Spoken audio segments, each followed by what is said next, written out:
Station log. Dr. Judith Tatien. The recent delivery from Mars is unsettling. I was expecting rock samples or maybe fossils of microbial life. Instead, Dr. Victor Isa comes with two members of the military.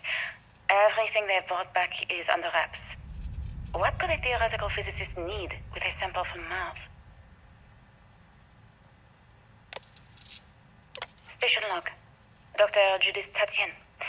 I've been trying to cozy up to Dr. Isa, Victor, to see what is going on. His team has completely commandeered one of the labs with those two military handlers, checking who comes in and out. I joked that maybe he found a little gray man and was doing an autopsy, and he grew very pale. 2 days later, he sends me a request asking for more information on my background in materials science, metallurgical engineering. Oh, we have a meeting tomorrow. I think I'm being invited into the lab. Station log. Dr. Judith Tatien. I have never been so nervous since I defended my dissertation. 4 hours talking to Victor and his team about theoretical metals, atomic bonding, even a half-hour divergence into magnetism that I'm pretty sure was to throw me off the trail of what we were actually talking about. Then, I got to see the lab. I don't know how much I should say, but the periodic table just got thrown out the window.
Don't understand where these calculations came from.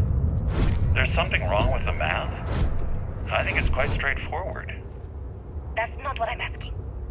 We've had no success extracting even a sample of material from the object. No explanation for the gravitational effects, no motion graph to explain its harmonic frequencies. I can't even establish a melting point. Judith. But you've had me building these prototype colliders for months.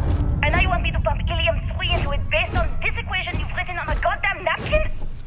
I just need you to trust me. I have been trusting you. We keep slamming our heads against a brick wall, getting nothing. And you keep coming up with something new to try. Like, you know what's going to happen. Where are you getting your information, Victor? I'm sorry, Judith. Look, not here, okay? Somewhere off base. I'll tell you everything. But I'm not lying, okay? We're going to discover something important here.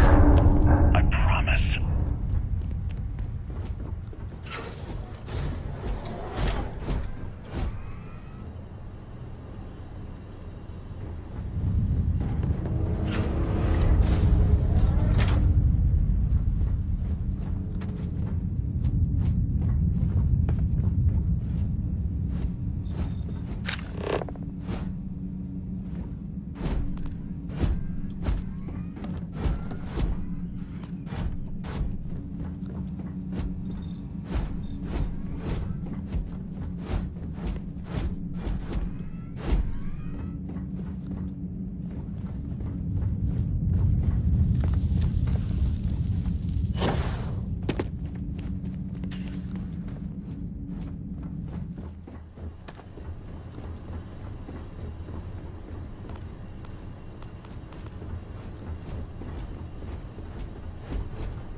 Repair.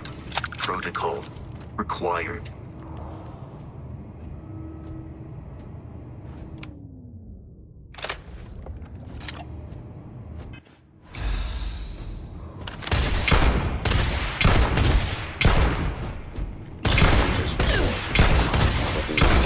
Enemy damage.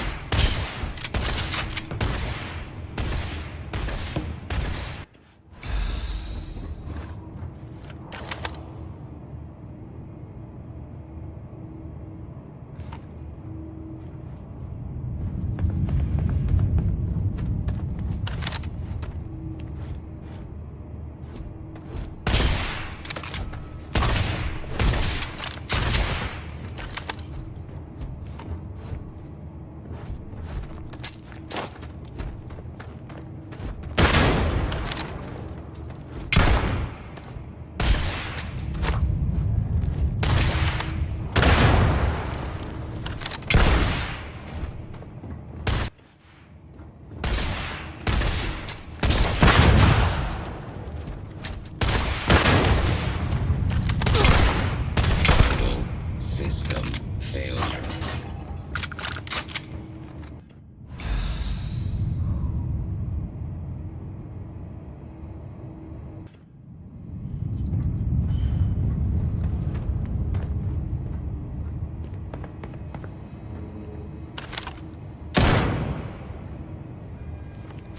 I could feel surprise.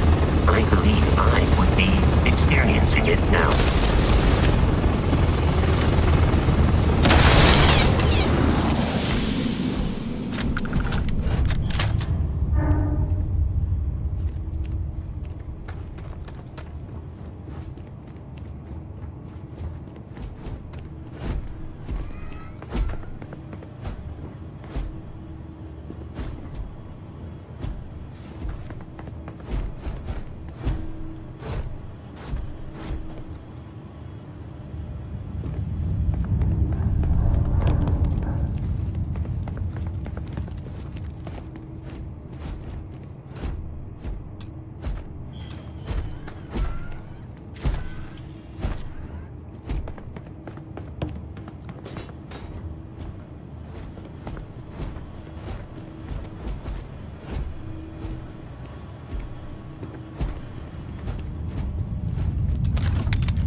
Project Log.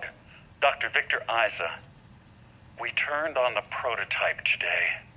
The gravitational field around it began to fold as we long suspected. Complete reversal of gravitational pull was observed on dozens of loose objects around the lab. I'm setting up a meeting with the directors to propose a larger test. The prototype proves we don't need the original anymore, but further work is going to have to take place in space. Somewhere with abundant helium-3 and with a civilian partner. Someone with access to large-scale manufacturing resources and computational equipment. Engineering gravitational folds pulling the far side of the solar system closer to us. It's all going to be possible.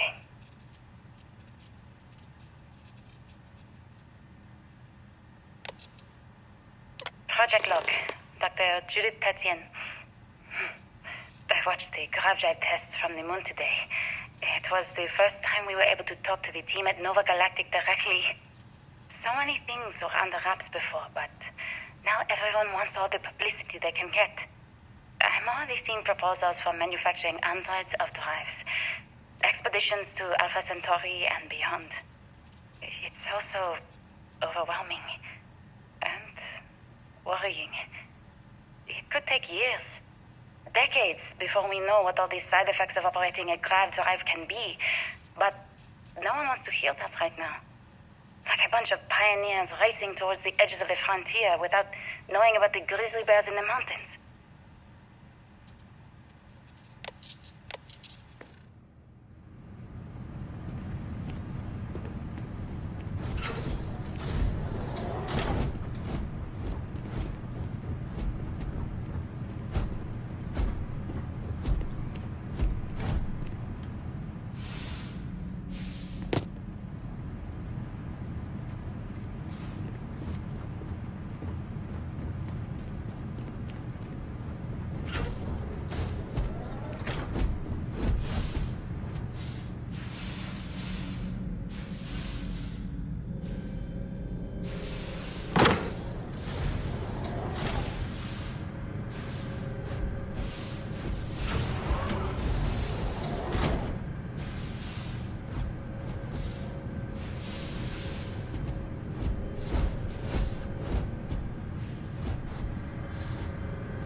I never actually got to visit your labs back when we were working on the grav drive projects.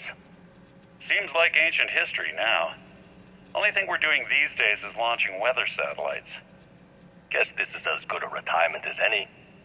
Now, Project Demeter, you want our help manufacturing scanners to better track these new meteorological patterns we're seeing.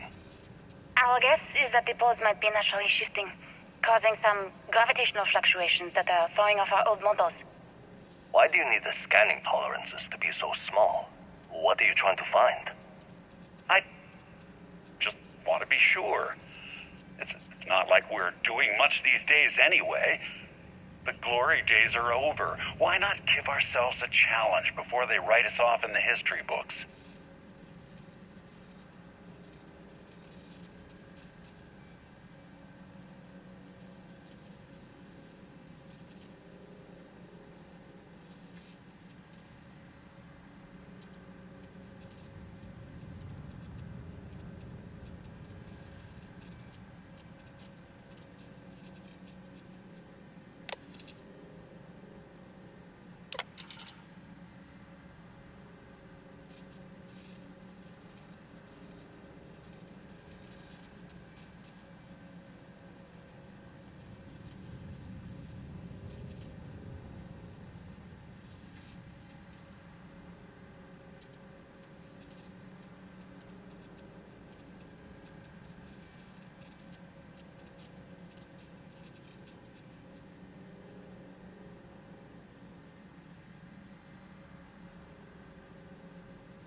I know what I'm seeing, Victor. the data coming back from the satellites is very clear. It's the grav drives. All those jumps from the moon. At this rate, Earth's atmosphere is going to start sputtering out into space. Can the drives be fixed? I'm working on some designs that should discreetly solve the problem, under the guise of an emergency update to the fueling pumps. We're talking about the end of Earth, and you're trying to be subtle about it. Judith, the last thing we need is people losing faith in grav drive technology. That might be our only option. To what? Are you seriously saying we should abandon Earth?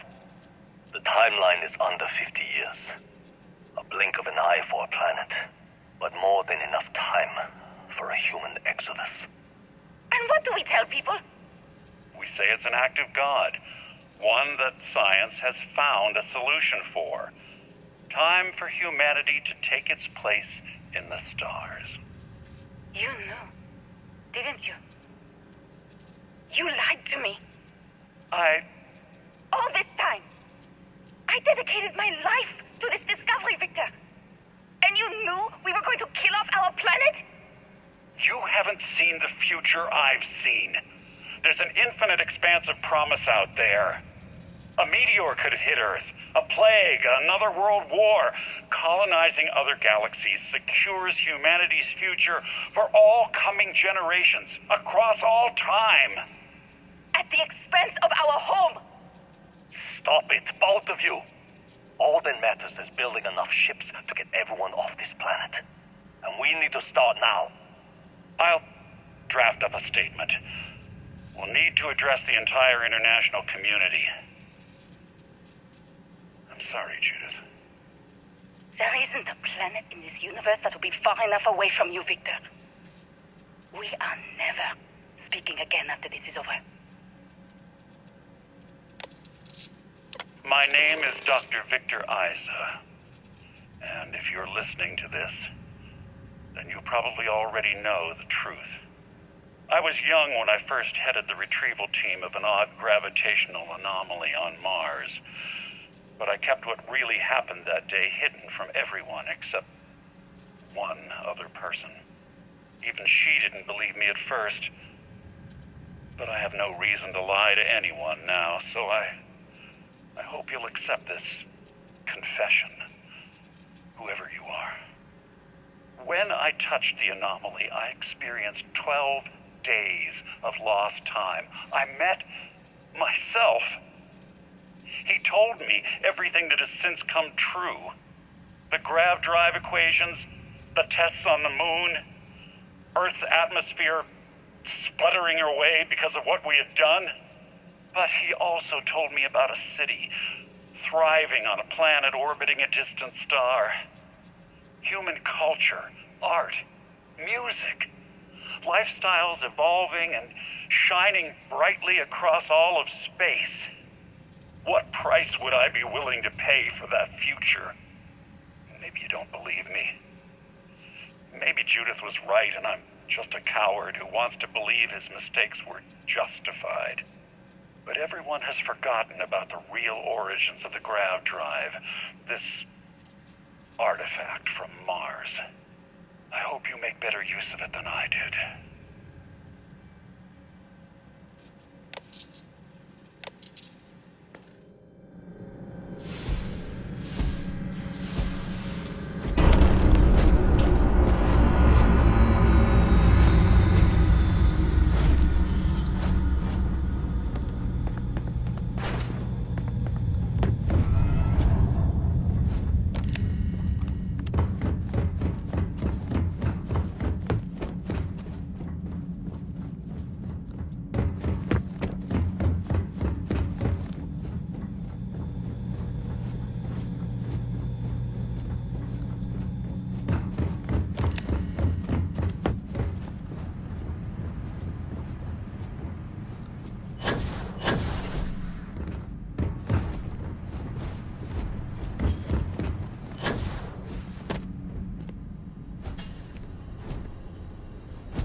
has vacated this location.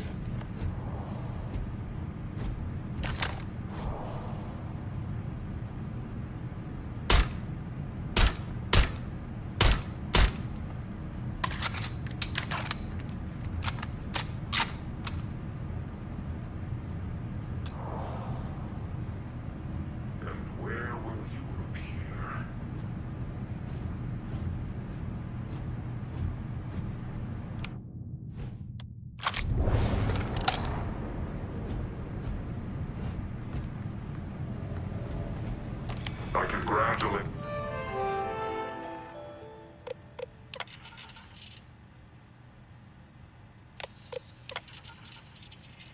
Project Log.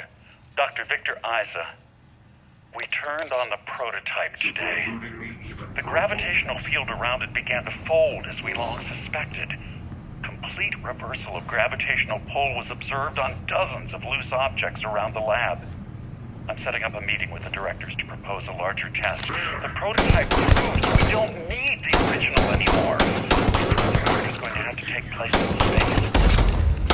London Healy 3 and civilian partner. Large-scale manufacturing engineering pulling the far side of the solar system closer to us.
Will likely end in your death.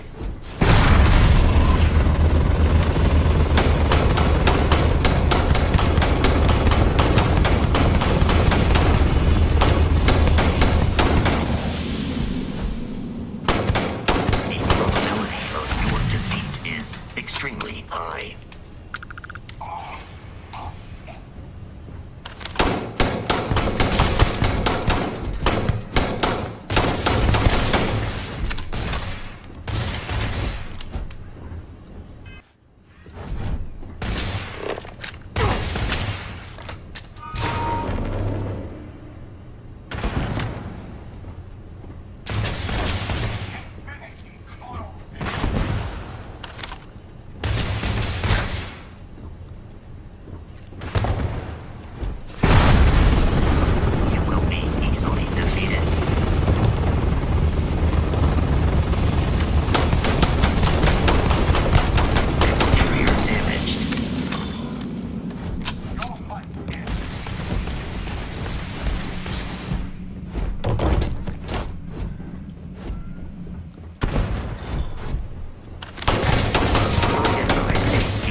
Save your life.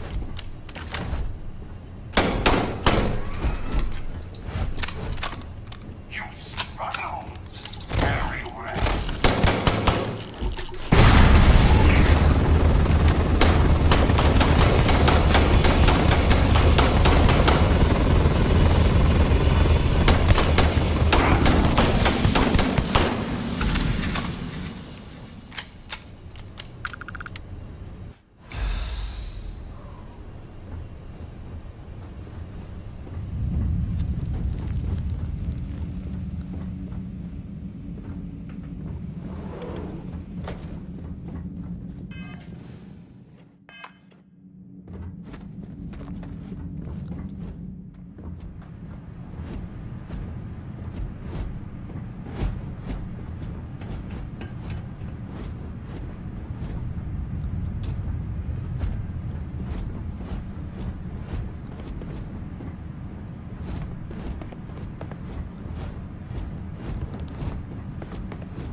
of our view.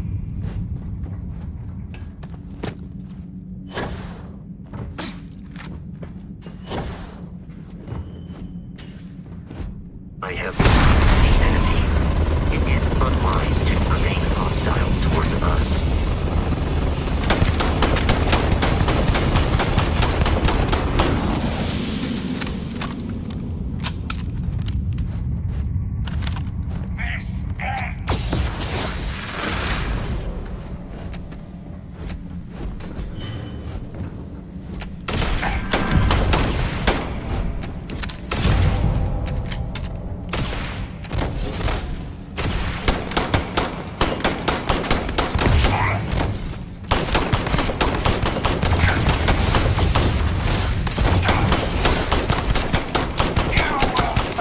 The probability of your defeat is extremely high.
you understand now why I asked you to come here?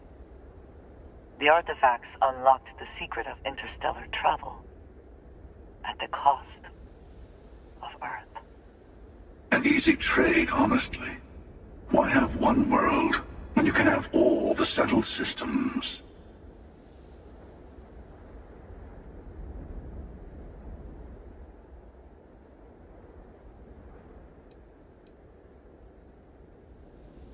Assuming we weren't going to lose it anyway. War, disease, famine, all the classics. Don't you see? The power of the artifact forced humanity to the stars. They didn't get to make a choice. How many would have chosen Earth? What gave Victor Isa the right to choose for them? You see the hypocrisy in what the emissary is saying, right? They don't want to rob people of their free will, but then they steal the artifacts for themselves. In the wrong hands, the power of the artifacts can make anyone a tyrant. That's why we watch over them. The only thing you are watching out for is yourself.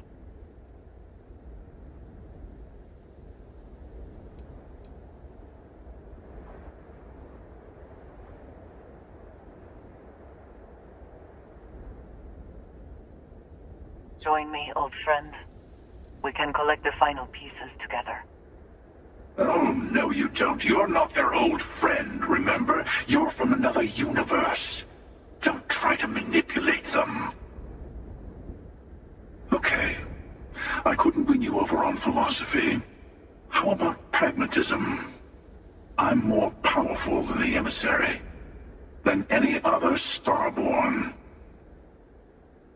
And you might not understand why, but I want you to succeed. You've never gotten this far before. I need to see what happens to you.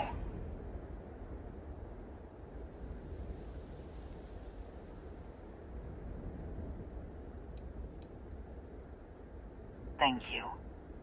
Well, can't say I didn't try. We'll settle this at the usual place. The buried temple will be there. You're lucky I'm a man of my word. I'll see you there. Stay for a moment. You must have questions about what happens next. We won't be able to go to the buried temple right away. There are still other artifacts out there in the settled systems that haven't been gathered. You'll need to work with your colleagues in Constellation to find them.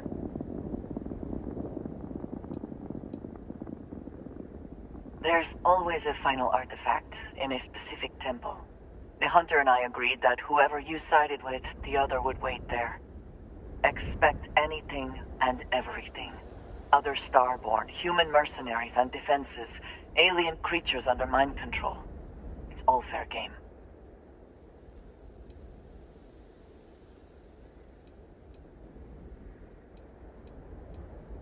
I will meet you in orbit above the buried temple. We will face what is there together.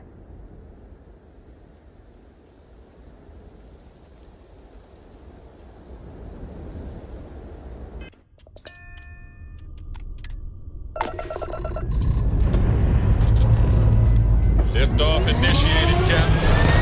Time to venture into that beautiful sky.